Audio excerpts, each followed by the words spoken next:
Recently Dharmendra Pradhan गोटे statement देइछन्ति जे Ravenshaw university रो जो नाटा अछि सेटा चेंज करा हो तो फास्ट रिएक्शन कोन आपनकर। निहाती भाବରେ ଚେଞ୍ଜ ହବା କାହିଁକି ନା ଜଣେ ବିଦେଶୀ ଶତ୍ରୁ ନାଁରେ ଗୋଟେ ନାମରେ ଆମ ଓଡ଼ିଶା ଭିତରେ ଶୋଭା ପାଉନି ୟୁନିଭର୍ସିଟି ନାଁ ଦେବାଟା।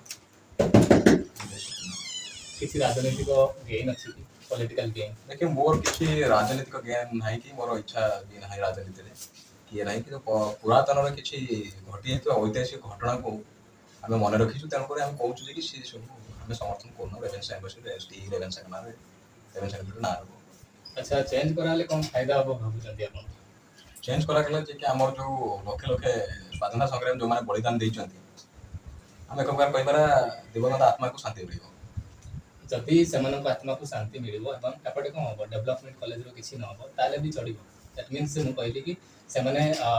ना को चेंज कर देले जदि डेवलपमेंट हो कॉलेज रो तो सेटा चेंज करा हला पर डेवलपमेंट हो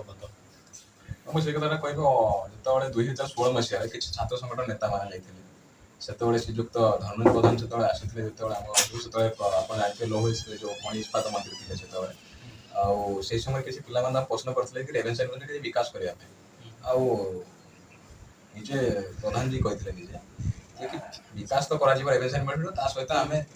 ଲାଗିଛୁ ଯେ କି ନ୍ୟାସନାଲ ୟୁନିଭର୍ସିଟିର ମାନ୍ୟତା ଦେବା ପାଇଁ ରେଭେନ୍ସା ୟୁନିଭର୍ସିଟି। ଏଇଟା କ'ଣ ସିକ୍ୟୁରିଟି ଅଛି ଯେ ନାଁଟା ଚେଞ୍ଜ ହେଲା ପରେ ଗୋଟେ ଭଲ ପରିବର୍ତ୍ତନ ଆସିବ ବୋଲି। ହଁ ନିହାତି ଭାବରେ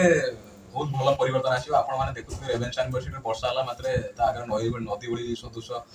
ପାଣି ବହୁତ 5 ଫୁଟ ଗଭୀରର ପାଣି ରହିଯାଉଛି ଆଉ ଜମି ରହୁଛି ଆଉ ସେ ପାଣି ଦିନ ଦିନ ଧରିକି ଆଉ 15 ଦିନ ଧରିକି ମାସ ଧରି ମଧ୍ୟ ସେ ପାଣି ଜମି ରହୁଛି ଆଉ ଯଦି ନାମ ଯଦି ଚେଞ୍ଜ କରାଗଲା ଗଭର୍ଣ୍ଣମେଣ୍ଟ ନିହାତି ଭାବରେ ଆପଣ ଜାଣିଥିବେ 251 କୋଟି ଟଙ୍କା ସାଂସନ କରିଥିଲେ 2023 ମସିହାରେ ଆଉ ତାପରେ 2024 ମସିହାରେ ସାଂସନ କରିବେ ବୋଲି ଘୋଷଣା କରିପାରୁଛୁ। ଆମେ ତ ବଜେଟ୍ को देखा पड़ो बजेट रे केते आलोकेशन कराई रेवेन्सा कॉलेज पाई तो आम फोकस करने पड़ो जे रेवेन्सा कॉलेज को केते टंका दिया केंद्र सरकार जेहेतु बीजेपी अच्छा राज्य में आसिक से कहते जे ए कॉलेज रो नाटा चेंज करा तो मु भावुची बजेट अधिका देवा कथा माने रेवेन्सा रो डेवलपमेंट पाई इन कंपेयर टू दैट से कहते जे ना चेंज करा एटा केते दूर देखो बजेट तो निहाती भाव नेशनल यूनिवर्सिटी तो मान्यता पाइब रेवेन्सा यूनिवर्सिटी जहाँ मेरे बजेट अधिका ये दिज्व जमी Jawaharlal Nehru university JNU university दिजाऊँ बनारस हिंदू यूनिवर्सिटी जामिया मिलिया को दिजाऊँ आलिगढ़ मुस्लिम यूनिवर्सिटी दिजाऊँ हैदराबाद को दिखाई से टाइप रेवेन्सा यूनिवर्सिटी दिज्व कहीं ये ना calculation pi grade pi A++ पाई गोटे ओडिशा प्रथम विश्वविद्यालय जी ना ग्रेड पाई यार इतिहास पृष्ठभूमि देखा गले 1823 मसीह गोटे इंग्लीश वर्नाकुलर स्कूल थी इंग्लीश चैरिटेबल स्कूल थी 1827 मसीहा बेलू से चेषा करते 1851 मसीह कटक कॉलेज नाम नामित है 1851 पर 1867 मसीह से कटक कॉलेज थी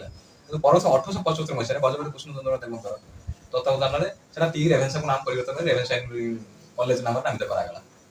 कल्चर स्कूल खोला जाइतला। आ गोटे प्रश्न समस्त द्वारा आसी जे बीजेपी रे एटा गोटे टैक्टिक्स जे बहुत समय रे बहुत किछि ना परिवर्तन करि बट किछि एमती डेवलपमेंट किछि करा ही पारे